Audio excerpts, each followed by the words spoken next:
Commanders take on the Tennessee Titans here in Week 3 in what feels like a must-win matchup for the Burgundy and Gold. Welcome into the Commanders Report preview here for Week 13. I am your host, Jack Sperry, and today I've got team trends, I've got a full scouting report on Will Levis, I got keys to victory, and of course my score prediction for this game at the end of today's show, so make sure you guys stick around. But this week, we will be going live for the Commanders Report live watch party here, starting at 12 p.m. Eastern Time on Sunday. So if you guys want a full hour-long pregame tailgate and pregame show, followed by live play-by-play and instant reaction, followed by extensive post-game coverage, you guys can click that subscribe button right now and join us on Sunday for our live watch party. Make sure you guys click that thumbs up icon if you haven't already, if you want to beat the Titans here in Week 13. I really do appreciate all of your guys' support. Okay, let's dive right into this week's matchup here, where the Tennessee Titans, sitting at 3-8, are coming into Northwest Stadium in Landover, Maryland, to take on the Washington Commanders,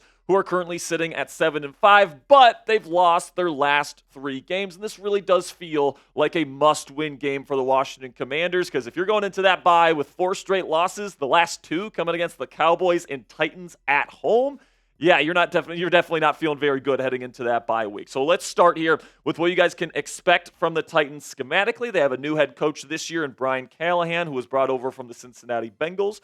He runs a modern pro spread offense, and lots of shotgun, lots of spread concepts. They are doing a little bit more under center as of late with Tony Pollard and really prioritizing him as their lead back. Then on defense, Denard Wilson was brought over from the Baltimore Ravens and Mike McDonald's staff last year. And he runs a McDonald 3-4, lots of moving parts, lots of man match principles in this defense as well, and lots of blitzing and lots of very creative blitz packages here in Tennessee. So the injured reserve, lots of players, very key players for their defense specifically on the injured reserve. Their top 2 corners in L'Jarius Sneed and Chidobe Awuzie are both out with respective injuries. So their number 1 and number 2 corners are both going to be out for this football game. Also, their starting center in Lloyd Cushenberry is out for the season with an Achilles tear. Quandre Diggs is another safety that plays for them. He's out with a foot still on IR. Now we go over to the key offensive pieces here for Tennessee. You got Will Levis, Tony Pollard, who they've really been featuring as of late. Calvin Ridley is their number 1 receiver after trading away DeAndre Hopkins to the Chiefs earlier this season. And then you got Chig Okonkwo as kind of a dynamic tight end. He scored a touchdown last week against the Houston Texans, where he's got some serious speed. So if you get him into open space, it might be trouble for the Commanders' defense. You take a look at the stat comparison here and the trends for the Titans' offense versus the Commanders' defense, and for as kind of below average and lackluster as the Commanders' defense has been this year, they're a better ranked defense than what the Titans' offense has been dealing with so far this year. They turn the ball over a lot. They don't score a lot of points. They're not very efficient, and they're not good in situational downs. So the Titans' offense, one of, if not the worst offenses in the National Football League today. Right now, they're scoring 18.4 points per game. The Commanders' defense is giving up 24.6 points per game. So if you believe the trends here, the Titans are slated to score about 21 points on Sunday afternoon. Now we shift over to the defensive side of the ball, and just as bad as the Titans are on offense, they're also pretty darn bad on the defensive side of the ball. Now, on the defensive line, that's where they're best, is up front. Jeffrey Simmons is an excellent defensive tackle that gets after quarterbacks from that 3 technique position. Harold Landry is a very good edge rusher. We talked about him a little bit in our trade deadline coverage, how he might be a potential trade target for the Commanders. He's a really good player. Then Tavondre Sweat, their nose tackle, is a good run stuffer as well. But despite these guys on their defensive line, and it's a very stout defensive front, their defense has given up a lot of points this year. They've allowed a lot of big explosive plays. They're not very good in the red zone, particularly with their passing defense, and they don't turn the ball over all that much. So this Commanders offense, which is still averaging, in the top 10 of every single major offensive category right now, this should be a big mismatch for Washington this week. That is, if their offensive struggles don't continue this week. If you believe the trends here, the Commanders' offense is scoring 27.8 points per game. The Titans' defense is giving up 26.4, which would average out to about 27 points for the Commanders on Sunday, which, of course, if you've been keeping up here, that means a 27-21 win for the Commanders, and that is outside of the margin for error. So the trends clearly predict a Washington Commanders victory on Sunday afternoon. But as we've seen from the Commanders these last 3 weeks, this offense has not been the same, so maybe it could be a little bit closer than we think. Still to come here on the Commanders Report preview here in Week 13. Keys to victory versus the Titans. I've got 5 of them for you guys today. Also, a full scouting report on Titans quarterback Will Levis. And then I got my official Week 13 score prediction at the end of today's show. So make sure you guys stick around to never miss that. Okay, now let's talk about our sponsor today at Fanatics. And you guys can get a brand new Jayden Daniels Commanders jersey from our friends at Fanatics today. When you go to chatsports.com/Daniels, you can pick it up for yourself. You can gift it to somebody that you love for Christmas. And also, guys, it helps us out here at the Commanders Report because we get a part of the proceeds when you use our link, chatsports.com/Daniels. You use that link, you make a purchase. Fanatics sends us part of the proceeds. So if you want to help us out this Christmas season and get yourself or someone you love a brand new Jayden Daniels jersey, go to chatsports.com/Daniels and get your jersey today. So here are my weekly keys, guys. This is what the Commanders need to do every game to win football games, all right? And any team for that matter. You got to win the line of scrimmage battle. You got to win on the weighty downs on 3rd and 4th. You got to win in the red area. You got to win the turnover battle. Don't beat yourself with stupid penalties and mistakes and then make it the play in the 4th quarter to seal it. All right, so those are my keys every single week. Now let's go over to my more specific keys this week against the Tennessee Titans. The first one is to get after Will Levis, all right? And this is something that's going to be very crucial to the Commanders because last week they didn't get a lot of pressure on Cooper Rush. Now, you take a look at what Will Levis has done this year. Not very impressive, man. Less than 200 yards passing per game. The completion percentage is higher than what it was last year, but he's also checking the ball down a lot more where he led the league last year and an average depth of target last season where he was absolutely bombing the ball down the field. He's still turning the ball over quite a bit. You guys can see it's pretty much a 1-to-1 touchdown to interception ratio this year. And he does have incredible arm talent, guys. He is throwing the ball down the field more often than he was at the beginning of the season.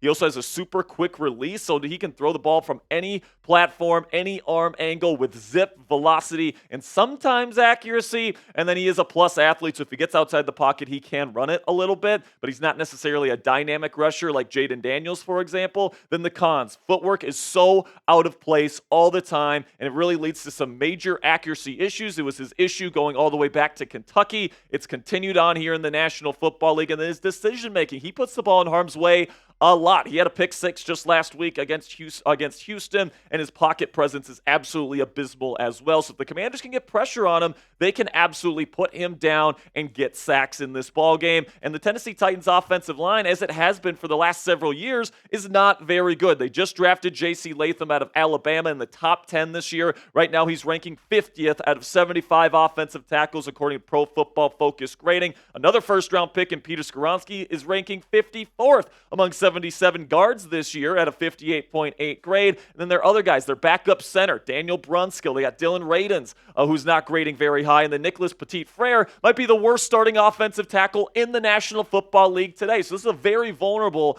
offensive line for the Tennessee Titans. But the Commanders only had 4 total pressures last week against Cooper Rush and the Dallas Cowboys. So I'm going to be looking for guys like Deron Payne, Sheldon Day, Dorrance Armstrong, Dante Fowler Jr., and of course Frankie Louvu to make some big plays here on the pass rush to get Will Levis on the ground and force him into mistakes. Speaking of those mistakes, the Commanders need to take advantage of those mistakes. Last week against the Dallas Cowboys, they had a number of opportunities that were absolutely squandered. All right, you take a look here at the missed opportunities for the Washington Commanders versus Dallas. First of all, blocked field goal on the first drive of the game. You get the ball in Dallas territory, only end up in 3 points. Then you block a punt, get the ball in Dallas territory, somehow you end up with 0 points. That's absolutely unacceptable. Then you get a fumble recovery in Dallas territory, another short field, and yet again you score 0 points. Then you get another short field in the first half, once again score 0 points. Then you get an interception with Noah Igbenogany before the end of the first half, which is then promptly fumbled on the same exact play. So of course you get 0 points, and not only that, but you give up 3 points before the half. That ended up being the difference in the ball game. And of course you get a miraculous last-minute touchdown to Terry McLaurin. And, of course, Austin Seibert, who was just put on IR today, by the way,